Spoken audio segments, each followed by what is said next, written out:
They told me smoking would kill me. But that was fine. Death was always too far away to matter. I was 20 when I had my first cigarette, standing behind the factory after my shift, surrounded by men twice my age who looked like they knew something I didn't. They held those little white sticks like they were torches against the darkness of the world. I wanted to be like them, calm, confident, intouchable. One of them handed me a pack and said, "Take one, kid. It helps with the nerves." I didn't even have nerves back then, but I took it anyway. You don't realize when you're starting a habit that it's starting you too. My name is Peter. I'm 70 now, and my lungs feel like they belong to someone else. Someone old. Someone tired.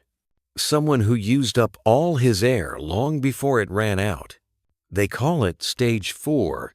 I call it the bill for every cigarette I lit, thinking it was a small rebellion. Back then, the world was full of smoke.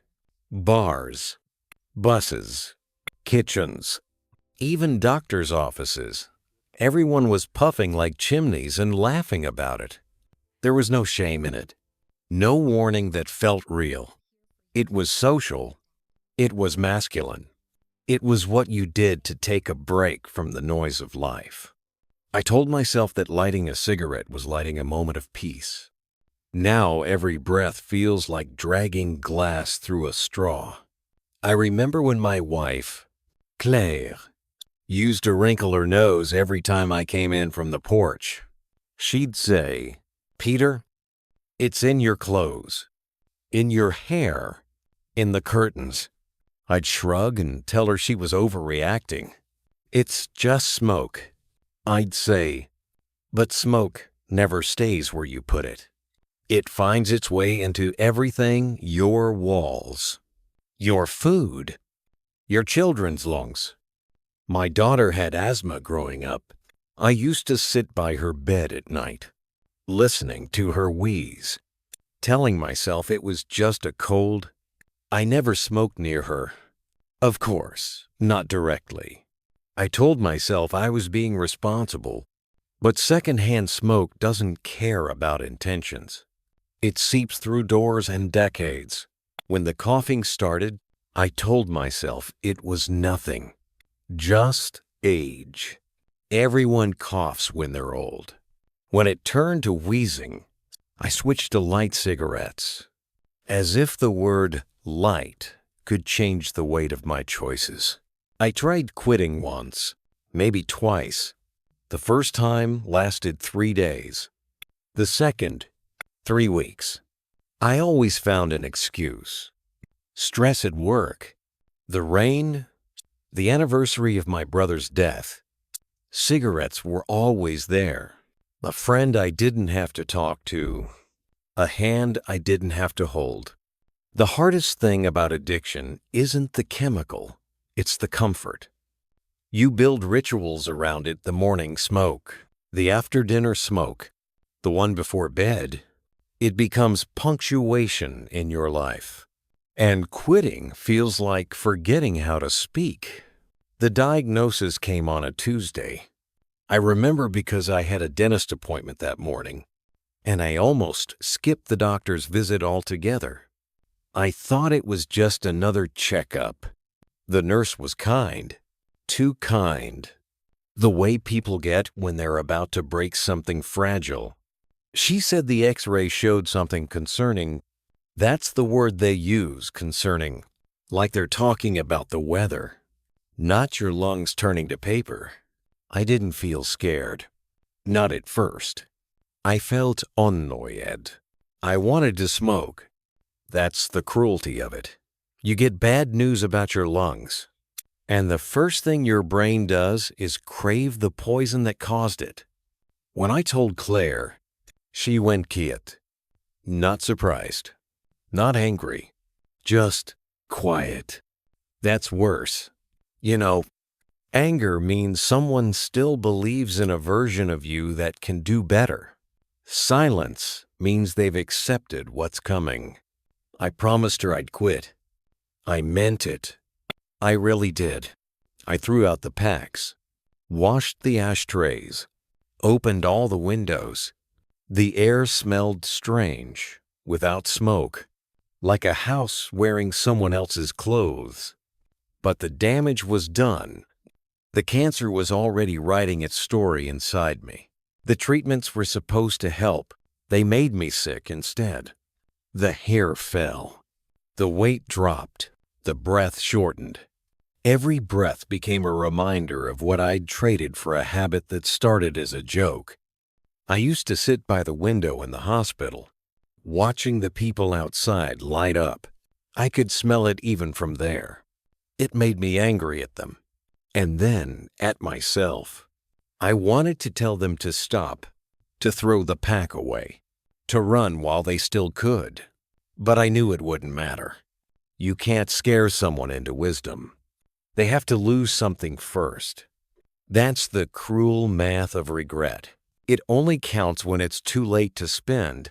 There were good days. 2.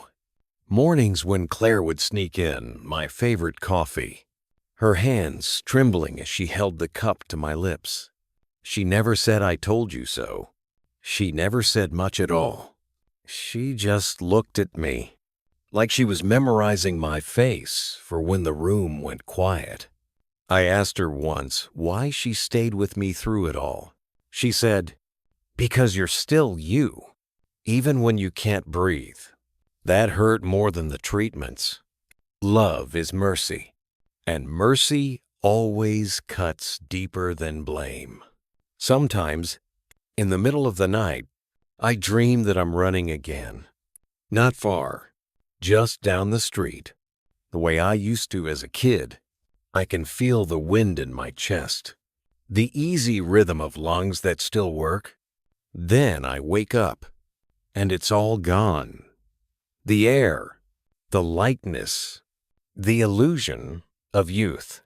My chest tightens, and the world feels small. I sit up and stare at the ceiling until the panic fades. Breathing shouldn't be something you think about. When it becomes conscious, it's already too late. If I could speak to that young man behind the factory, I'd tell him that rebellion doesn't have to be self-destruction. You can defy the world without burning yourself in the process. I'd tell him that masculinity isn't measured in how much smoke you can swallow or how much pain you can hide. I'd tell him that every time he lights a cigarette, he's borrowing tomorrow's breath for today's illusion of calm. But of course, he wouldn't listen. He'd laugh, flick his lighter, and think he had forever. We all do. People always talk about quitting like it's a single moment, one decision, one promise, one victory. It's not. It's 100 tiny decisions you have to remake every day. It's throwing away a half pack at midnight, only to dig through the trash at 2 in the morning. It's shaking hands, sweat, and the ghost smell of tobacco that never quite leaves your clothes. It's guilt. It's grief. But it's also possible. I know men who quit and lived longer, breathed easier, saw their grandchildren grow. I didn't. But that doesn't make their story less true. I think what I regret most isn't dying. It's the example I set. My son smoked for years because I did. He said it reminded him of me. That's what I left behind. An inheritance of bad habits and second-hand sorrow. He quit when I was diagnosed. Though, cold turkey. I told him I was proud, and I meant it. Sometimes he visits and tells me how the air smells cleaner now, how food tastes better. I listen and nod, and inside I wonder if maybe he's already forgiven me. If you're listening to this, and you still smoke, I'm not here to shame you. I know it's hard. I know it feels like your only peace, but I want you to imagine, just for a moment, waking up one day and realizing your peace is killing the people who love you. The smell on your hands, the cough in your chest, the quiet apology you'll wish you said sooner. Imagine that before you light the next one. Don't do it for fear. Do it for breath.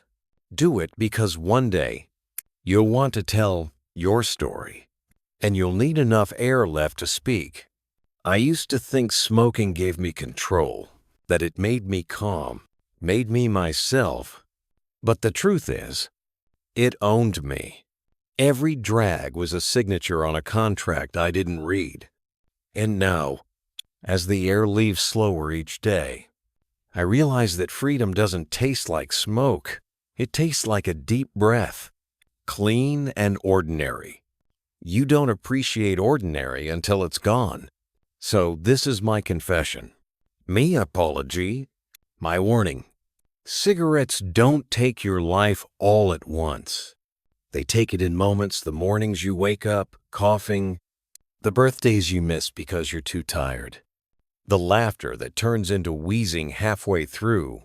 You don't see the theft because it's polite, patient, invisible. But one day, you'll look up and realize you've been paying with time all along. If there's still air in your lungs, spend it wisely. Talk more. Walk outside. Smell something that isn't burning. You won't regret breathing. I promise you that.